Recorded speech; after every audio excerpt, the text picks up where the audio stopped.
تأخرت في الحديث حتى اليوم حتى فسحوا لي المجال. ومين هن يلي فسحوا لي المجال؟ هذا شيء بخصني أنا وأنا حر. بالنسبة للإشاعات فأنا وعائلتي والحمد لله كلنا بخير وما في شيء، وهذا الحكي يلي سمعتوه كله كبوه بالزبالة.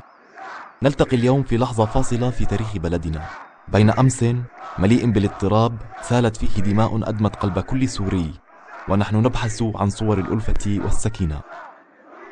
أيام صعبة مرت على استقرارنا، حوادث شغب وأعمال قتل وترويع للمواطنين سقط خلالها أعداد من الشهداء، سواء من المواطنين أو من القوات المسلحة حماة الديار.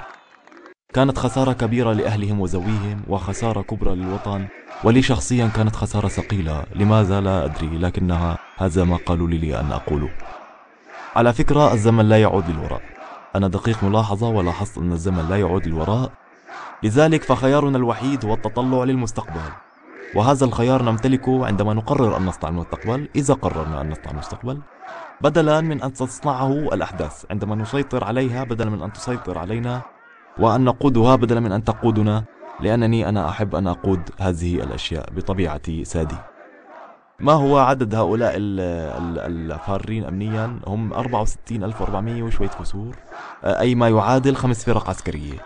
لذلك علينا تطويق الفكر إذا أردنا أن نتطور. هاي جملة فخمة، علينا تطويق الفكر إذا أردنا أن نتطور. طبعا هذه قلة قليلة لا تشمل سوى جزء بسيط من الشعب السوري.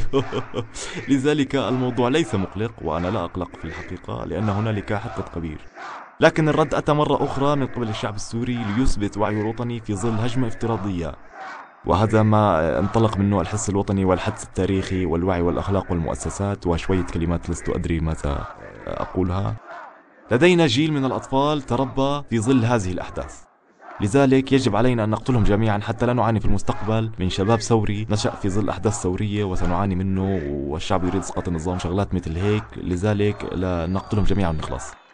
كل ما سبق يتصل بالمبادئ والتشخيص، أما في الممارسة لأني أنا دكتور فيبدأ من الواقع، والواقع يبدأ من الناس، والناس من تراب، ونحن نضمن عودتهم للتراب بسرعة فائقة، وإحنا محترفين في هذا الشيء. بالنسبة لقانون الأحزاب فأنا ما بحب صوت القانون، لأني بحب الطبلة والدربكة وصوتها أحلى الصراحة، والدستور بنحب نعمله على كريمة بدل القشطة.